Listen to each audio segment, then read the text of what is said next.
Mzee wa data anatajwa Joao Paul Mota Maria anahusishwa na Yanga. Ni kocha wa aina gani? Maana tunamsikia tu. Kama kweli yeye ndo anapata nafasi ya kutoa kijiti kilichoachwa na Romain Folz ambaye amevunjiwa mkataba, matarajio ni kuona Yanga ikiendelea kucheza vile ambavyo hucheza, kwa sababu yeye cheza yake mara nyingi timu alizopitia huwa anapenda kutawala mchezo akitumia mfumo wa baada ya golikipa ni 4-2-3-1. Ndivyo ninavyoonyesha ndio mfumo anaopenda kutumia uwanjani kwenye kucheza, mfumo ambao hunyumbulika pia. Kwa hiyo kama wakimpata, maana yake Yanga watakuwa wanaendeleza staili ile ya kutoa makocha ambao walikotoka, mifumo yao mama katika kucheza huwa ni baada ya golikipa ni 4-2-3-1. Kwa hiyo matarajio ni kwamba Yanga itakuwa ikicheza vile vile ambavyo ilikuwa ikicheza chini ya Nasreddine Nabi, kwa sababu mfumo wake ni 4-2-3-1. Na tangu hapo Yanga mara zote wakienda sokoni kutafuta kocha, huwa wanamtafuta kocha ambaye cheza yake, muundo wake wa kimsingi huwa ni huu baada ya golikipa kuwa na walinzi wanne, viungo wawili wa ukabaji kwa maana double pivot, halafu kuna kuwa na viungo watatu ushambuliaji na mshambuliaji kinara mmoja, ambapo katika viungo wale wawili wa ukabaji mmoja anakuwa ni box to box akienda mbele kusaidia mashambulizi na kurudi pale wanapozuia, halafu mmoja ana sit back, muda mwingi anabaki nyuma akishirikiana na mabeki wao wakati kuhakikisha Yanga haikabiliani kwa namna hasi na mashambulizi ya kujibu ya timu pinzani. Halafu mabeki wake wa pembeni kupanda kutoa fursa kwa wale wanaotokea pembeni, mawinga kuingia ndani, kuwa supportive striker, kuwa washambuliaji wasaidizi nyuma mshambuliaji kinara ambaye huwa ni mmoja. Kwa kucheza huku ndipo tunagundua Yanga walikuwa kimiliki zaidi mpira chini ya Nasreddine Nabi, lakini hata alipokuja Miguel Gamondi wa Argentina alikuwa mfumo wake mama ndio huu, lakini vile vile Sead Ramovic, Hamdi Milud, hata Romain Folz ingawa hakudumu, lakini cheza yake kwa kiasi kikubwa muundo wa kikosi huwa ni huo. Utekelezaji sasa wa muundo huo na kunyumbulika kwake unategemea na mpinzani anakuja vipi, inategemea na aina ya mechi, kwamba wakati mwingine na kwa sio 4-2-3-1 inaweza kawa 4-3-3, inaweza kawa 4-4-2 kutegemea na mwenendo wa mechi. Lakini kwa maana msingi mama wa kocha huyu Joao Paulo Mota Maria, sio Mreno huyu, mfumo ni huu. Yeye ni Mreno, umri miaka 59, ameshapita timu nyingi zikiwamo hasa za kule Falme za Kiarabu. Kwa hiyo kwa jumla naweza kusema ikitokea yeye akatua, basi matarajio ni kuona Yanga ikiendeleza taratibu zile za kucheza kwa kumiliki zaidi mpira, kwa sababu hata katika msimu uliopita Ligi ya Mabingwa barani Afrika Yanga ilikuwa ni timu ya pili kwa kumiliki zaidi mpira baada ya Mamelodi Sundowns ambao walikuwa kimiliki kwa wastani 64%, Yanga wa pili walikuwa kimiliki kwa wastani 59%. Lakini kupiga pasi nyingi, kwa sababu Yanga msimu uliopita ilikuwa chini ya Sead Ramovic kwenye Ligi ya Mabingwa barani Afrika, ilikuwa baada ya Mamelodi kwa wastani inapiga pasi 451. Timu ya pili kwa kupiga pasi nyingi ilikuwa ni Yanga, pasi 362. Kwa hiyo kwenye eneo la kumiliki mpira matarajio ni kwamba Yanga itakuwa inamiliki zaidi mpira. Utekelezaji sasa mambo mengine madogo kwa kocha ambao ndio muhimu zaidi, kwa sababu yanaipatia matokeo, huwa inatofautiana kati ya kocha na kocha, kwa sababu tumeona Nasreddine Nabi nimekwambia mfumo wake 4-2-3-1, lakini namna alivyokuwa akicheza kuna utofauti kidogo na Gamondi 4-2-3-1, lakini yeye timu yake kuanzia katikati ya mstari wa uwanja wanapokuwa wanashambulia kasi inaongezeka maradufu. Lakini alipokuja Sead Ramovic, gusa achia twende kwao, mfumo ndio huu 4-2-3-1, wao wanapiga pasi chache lakini mara nyingi zinakuwa za kwenda mbele, japo wanakuwa katika muundo huu. Lakini alipokuja Hamdi Milud wakawa wanamiliki zaidi, kasi sio kama ya Sead Ramovic, lakini kulikuwa na kunyumbulika panapostahili kwenda kwa kasi, na wakafanya vizuri, akaisimamia ikatoa ubingwa ligi kuu Tanzania bara, ikatoa kombe la shirikisho la benki ya CRDB. Tunakumbuka vizuri. Lakini ni Sead Ramovic aliyoongoza katika Ligi ya Mabingwa barani Afrika. Romain Folz hajaiongoza mechi nyingi Yanga, kwa sababu mechi rasmi alizoongoza ni 6. Katika Ligi kuu Tanzania bara mechi 2, akishinda 1 3-0 dhidi ya Pamba, akitoa suluhu dhidi ya Mbeya City. Katika Ligi ya Mabingwa barani Afrika mechi 2 mechi 3, kaifunga mechi zote 2 Wiliete katika raundi ya awali ile ya kuwa ni ya kufuzu hatua Ligi ya Mabingwa barani Afrika, akishinda ugenini 3-0, nyumbani 2-0. Lakini dhidi ya Silver Strikers iliyompalia kafungwa 1-0 kule nchini Malawi. Lakini vile vile mechi nyingine rasmi ilikuwa ni Yanga ya Jamii dhidi ya Simba ambayo walishinda bao 1-0. Kwa ujumla wake ikaonekana kana kwamba Romain Folz muunganiko bado wachezaji, namna inavyocheza, malalamiko yalikuwa mengi, ingawa hata pale alipokuwa anapata matokeo ya ushindi. Sasa ujio wa Joao Paulo Mota Maria, kama anapata hiyo nafasi, matarajio ni kwamba anakuja kuboresha namna ya Yanga inavyomiliki mpira na kutafuta ushindi, pengine kuzidi au kuwa kama vile walivyokuwa wakicheza kina Miguel Gamondi, Nasruddin Nabi, Siad Ramovic, Hamdi Milud, akiboresha kile ambacho kilionekana upungufu chini ya kocha Romain Folz. Kwa sababu nasema hivyo, mfumo wa jumla wa kucheza kwake ni kama au waliopita, kwa sababu Yanga imekuwa ikichukua makocha ambao mifumo mama kwenye kucheza ni 4-2-3-1. Sasa mzee wa data, nimeweza kusikia vizuri, lakini je, changamoto kwake ni zipi? Changamoto hazikosekani. Hakuna mchezo unaohusisha binadamu halafu ukakosa changamoto hata ukiwa na kizuri kipi. Lakini kwa kocha huyo Joao Paulo Mota Maria, changamoto ambazo naziona haraka haraka ni pamoja na ukweli kwamba huwa adumu katika timu moja. Yaani kwa lugha nyingine, kwa sifa hii yeye ni kama Romain Folz. Tena yeye Romain Folz anaweza kama mwanafunzi wake katika sifa hii ya kutodumu katika timu moja. Kumbuka Romain Folz ametua Yanga akiwa na rekodi nzuri za kudumu katika timu moja. Akiwa kama kocha mkuu, akiwa kama kocha msaidizi, alipita timu nyingi ndani ya muda mfupi. Romain Folz, natolea mfano kabla sijajibu swali lako kuhusiana na hii changamoto, ametua Yanga akiwa kuanzia 2018-19 mpaka msimu huu 2025-26 alikuwa tayari ameshapita timu 11. Unaweza kujiuliza, yani misimu 7 klabu 11 mbalimbali akiwa msaidizi ama kocha mkuu. Hapa naweza kutumia neno timu mbalimbali akiwa msaidizi ama kocha mkuu, kwa sababu kati ya orodha hiyo ipo timu ya taifa ya Uganda akiwa kama msaidizi, ashapita Pyramids ya Misri, ashapita kule Ghana, ashapita Botswana katika klabu kama ya Township Rollers, ashapita Horoya ya Guinea, ashapita Amazulu, ashapita Mamelodi. Kote huko amepita ni klabu nyingi, takriban 11 kabla ya kutua Yanga. Lakini kote huko sifa yake kuu ni kwamba kwingineko alikuwa anadumu kwa muda mfupi sana, hata miezi mitatu haifiki. Kwa mfano, wasifu wake unaonyesha alipita Horoya, sio? Lakini Horoya alitoa mwezi wa 8, akaondoka mwezi wa 10. Kaiongoza mechi 2, kafungwa mechi 1, kashinda mechi 1, hayupo. Umeshaona?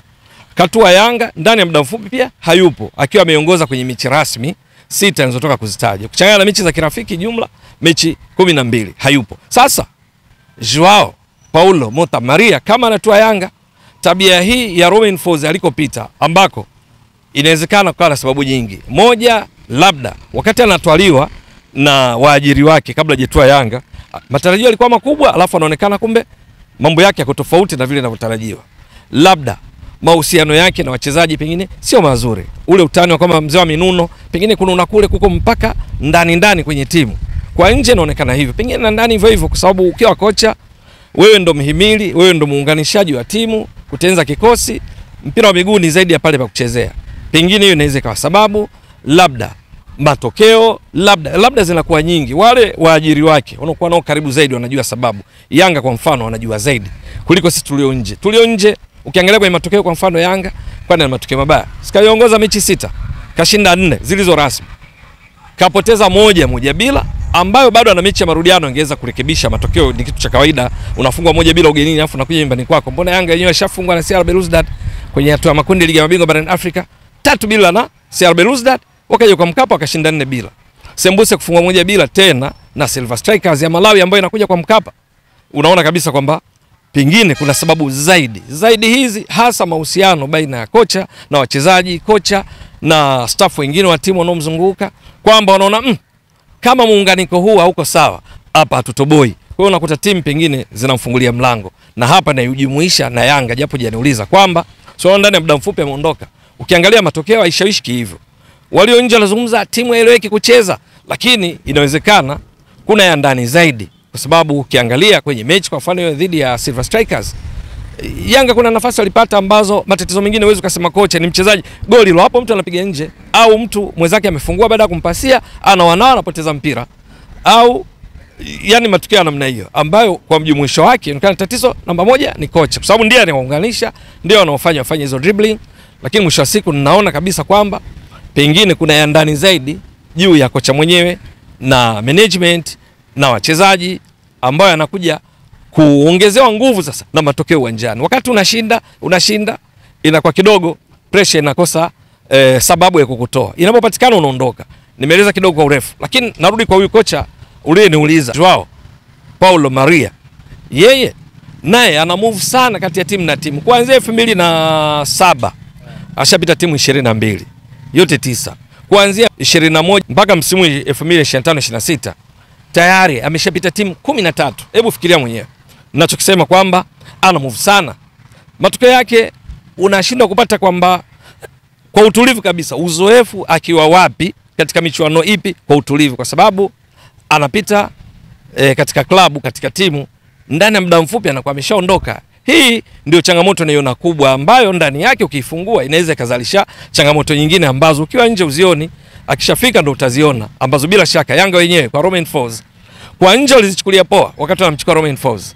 Ndio kwa sababu rekodi yake ilionyesha hivyo nilivyotoka kueleza. Kuanzia 2018-19 timu 11 wakaona potezea, tuangalie kile ambacho ameshawishiwa kama ni bora, halafu alipofika wakaona tofauti hayupo. Sasa na huyu mwenendo wake katika mfuatano kwenye timu alizopita, anapita muda mfupi sana Babu Ali, na nitakutajia mfano, siwezi kuzungumza tu hivi hivi. Ile ninachokwambia kwamba huwa adumu sana, kwamba tangu 2021 mpaka sasa ashapita timu 13, akianzia klabu ya Rio Branco ya Brazil.